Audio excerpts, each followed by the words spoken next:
ఓట్ల కోసం డబ్బు మద్యం పంచనని తాను గతంలో అవినీతి చేసి ఉంటే ఓటు వేయవద్దని కోరుతున్నారు. 5 సార్లు ఎమ్మెల్యేగా తాను చేసిన అభివృద్ధిని చూసి ఓటు వేయండని ప్రజల్లోకి వెళ్తున్నారు. పూర్తి డీటెయిల్స్ మా ప్రతినిధి రాజేష్ అందిస్తారు. యానంలో ఎన్నికల ప్రచారం సమయం దగ్గర పడడంతో అభ్యర్థులు వారి ప్రచారంలో దూసుకుపోతున్నారు. ఎన్ఆర్ పార్టీ అభ్యర్థి మల్లాడి కృష్ణారావు వారి యొక్క ప్రచారంలో వెళ్తుంటే మహిళలు హారతులు పట్టి వారిని స్వాగతించే పరిస్థితి. ప్రస్తుతం మన వద్ద మల్లాడి కృష్ణారావు వారి అడిగి మరింత సమాచారం తీసుకునే ప్రయత్నం కూడా చేద్దాం. సార్ చెప్పండి, ఇప్పటికే మీరు గిరియంపేట ఈ చుట్టుపక్కల ప్రాంతాలన్నీ కూడా తిరిగారు. అయితే మిమ్మల్ని ప్రజలు మహిళలు హారతులు పడి బ్రహ్మరథం పడుతున్నారు. అసలు మల్లాడి కృష్ణారావుకి ప్రజల్లోకి వెళ్తుంటే అంత ఆరాధన ఎందుకు వస్తుంది? వాళ్ళని అడగాలి. ప్రజలు ఎందుకు ఆనందంగా నన్ను రిసీవ్ చేసుకుంటున్నారు అన్నది ప్రజల్ని అడగాలి. ఎందుకంటే పేదోడికి ఎప్పుడు కూడా ప్రజలు అభిమానం అన్నది డబ్బున్నవాడు కోటీశ్వరుడు అయితే వాళ్ళ దగ్గర అంత ఇది ఉండదు. కానీ పేదోడికి వాడి ఉపకారం చేస్తే 5 సంవత్సరాలు అతనికి సేవ చేయించుకుని సేవ చేస్తే ఎలక్షన్ వచ్చేప్పటికి 15 రోజులు నేను పనిచేయాలన్నది యానంలో ఉన్న ట్రెండ్. ఇది ఒరిజినల్గా ఫస్ట్ నుంచి కూడా నీకు 5 సంవత్సరాలు సేవ చేస్తాను, ఎలక్షన్ టైంలో నువ్వు నా దగ్గర భోజనానికో లేకపోతే మందుబాటులో డబ్బు అడగొద్దు, నీ దగ్గర నుంచి నేను ఎప్పుడూ ఆశించను. నీకు ఏ పని అయితే నేను చేయగలను ఆ పని చేస్తానంటే అది చేసి, లేని దాని మీద నా మీద ఒత్తిడి తీసుకురాకు, జరగని పని మీద నాకు ఒత్తిడి తీసుకురావద్దు. అలాగనే నీకు నీ కుటుంబానికి ఏ పని వచ్చినా కూడా నేను ఉంటాను, నీకు ఏ కష్టం వచ్చినా నేను ఉంటాను అన్నది నేను ప్రజలకు తెలియజేశాను. ప్రజలు దాన్ని ఎప్పుడైతే ఇచ్చిన మాటను నిలుపుకున్నానో ప్రజలందరూ కూడా నా మీద ఆ ప్రేమ అభిమానాలు. 30 ఏళ్ల పైబడి రాజకీయ అనుభవం తమరు ఇక్కడున్న యానంలో ఎంతో అభివృద్ధి చేశాను, ఇక్కడున్న డ్రైన్స్ కానీ ఇవన్నీ చూస్తే ప్రజలకి అర్థమవుతుంది. కానీ గత 5 ఏళ్ల పాలనలో కూడా ప్రజలు చూశారు ఇక్కడ డ్రైన్స్ కానీ ఇక్కడ స్థానికులు చాలా ఇబ్బంది పడ్డారు. దానివల్ల ఖచ్చితంగా మల్లాడికి బ్రహ్మరథం పడతారని చెప్పి అనుకుంటున్నారు. దాని మీరేమంటారు? అదేనండి, కనీసం నేను చేసిన దాన్ని మెయింటైన్ చేయలేకపోయారండి. 5 సంవత్సరాలు ఒక బిల్డింగ్ కట్టాను, ఒక అసెట్ క్రియేట్ చేశాను, దాని మెయింటెనెన్స్ లేదు.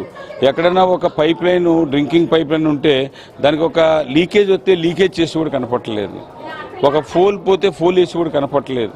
టోటల్గా నేనున్నప్పుడు సాటర్డే సండే అని చూడకుండా ప్రజలు చెప్తే ప్రజలకు నేను ఇమ్మీడియట్గా దానికి ఆ స్పాట్కి వెళ్ళిపోతుంటాను.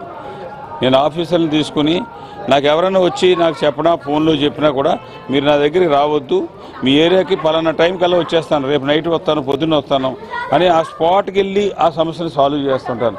అది బాగా నచ్చుతుంది ప్రజలకి. వీళ్ళకి ఫోను ఎత్తివాడు లేడు, ఈ ఊర్లో ఉండేది లేదు, వారానికో 10 రోజులకు ఒకసారి గెస్ట్ కింద వస్తే అది కరెక్ట్ కాదు కదా.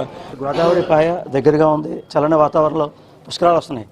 దానికి సంబంధించి కానీ లేకపోతే ఇక్కడున్న స్థానిక అభివృద్ధి కానీ ఏ రకంగా ఉండబోతుంది? పుష్కరాలకి 32,60,00,000 భారత ప్రభుత్వం నుంచి ఇన్ఫ్లుయెన్సిబుల్ ఎప్రూవల్ వచ్చింది. ఆ పని 19 ఘాట్స్ కట్టాలి. ఇమ్మీడియట్గా ఎలక్షన్ అయిన తర్వాత ఆ పని మీద ఉంటాను. అది కాకుండా రాజీవ్ బీచ్కి ఉన్న బీచ్కి 117 కోట్ల రూపాయలు ఈ పార్క్స్ కానీ యానం టవర్ కానీ అన్నిటికి గవర్నమెంట్ ఆఫ్ ఇండియా ఇన్ఫ్లుయెన్సిబుల్ ఎప్రూవల్ ఇచ్చింది. అవన్నీ తీసుకొచ్చి గోదావరి పుష్కరాలకి మినిమం రోజుకి 5 లక్షల మంది ఇక్కడికి వస్తారు. లాస్ట్ 11 సంవత్సరాల క్రితం 1.5 lakhs వచ్చారు. 2003లో అయితే 5 నుంచి 10,000 ఉండేవారు. ఇప్పుడైతే దేశం అంతా తెలిసింది యానం వాళ్ళు పుష్కరాలు మల్లాడి కృష్ణారావు ఆధ్వర్యంలో చాలా బాగా జరిగాయని చెప్పేసి తెలిసింది. అందుకనే నేను ఆల్రెడీ 1 year నుంచి చర్యలు తీసుకున్నాను. మన పక్కన ఉన్న రాష్ట్రం వాళ్ళు కూడా గవర్నమెంట్ ఆఫ్ ఇండియా 100 కోట్లు ఇచ్చింది. నేను దాన్ని దృష్టిలో పెట్టుకుని మొన్న December 4వ తారీఖున సెంట్రల్ హోమ్ మినిస్టర్ని, అలాగే ఫైనాన్స్ మినిస్టర్ మేడంని, టూరిజం మినిస్టర్ని కలిశాను. వాళ్ళు ఇన్ఫ్లుయెన్స్ఫుల్గా అప్రూవల్ చేసి ఎస్టిమేట్స్ పట్టమంటే ఎస్టిమేట్స్ ఢిల్లీ వెళ్ళి సబ్మిట్ చేశాను. ఈ నెల ఇది అయిన వెంటనే కోడ్ ఆఫ్ కాండక్ట్ అయిన వెంటనే శాంక్షన్లు వచ్చి టెండర్లు కాల్ చేసి పనులన్నీ మొదలుపెట్టిస్తాను. అలాగే వెంకటేశ్వర స్వామి గుడి 20 కోట్లతోటి కట్టిస్తూ ఉన్నాను. ఇప్పుడు 10 కోట్ల రూపాయలు, 9 కోట్ల పని అయింది. ఇంకో 11 కోట్ల రూపాయలు కూడా ఈ 9 నెలల్లో పనిచేసి పుష్కరాల ముందు గుడి ఓపెన్ చేయాలి. పుష్కరాలకు వచ్చిన వాళ్ళు దేవుడిని దర్శనం చేసుకుని వెళ్ళేలాగా ఆ బాధ్యత బాధ్యత అన్నీ కూడా నాదే. చూసాం కదా ఓవరాల్గా ఖచ్చితంగా 25 ఏళ్ల పైబడిన నాకు రాజకీయ అనుభవాన్ని ఖచ్చితంగా ఇక్కడ స్థానిక ప్రజలు నాకు పట్టం కడతారు. ఖచ్చితంగా ఇక్కడ ఉన్న స్థానికంగా అయితే మెడికల్ కాలేజ్ సంబంధించి కానీ లేకపోతే ఇక్కడ ఉన్న పుష్కరాలకు సంబంధించి కానీ నేను ఎంతో అభివృద్ధి చేస్తాను. దాంతోపాటు ఇక్కడ స్థానికంగా ఎప్పటి నుంచో ఉండే డ్రైన్ సంబంధించిన యొక్క సమస్యను కూడా తీర్చే విధంగా కూడా నేను ముందుకు వెళ్తానని చెప్పి ఎవరైతే ఎన్ఆర్ అభ్యర్థి మల్లాడి కృష్ణారావు చెప్పే పరిస్థితి. ఇదే కొన్ని తాజా పరిస్థితి. కెమెరా పర్సన్ సతీష్తో రాజేష్, న్యూస్, కాకినాడ జిల్లా యానం నుంచి.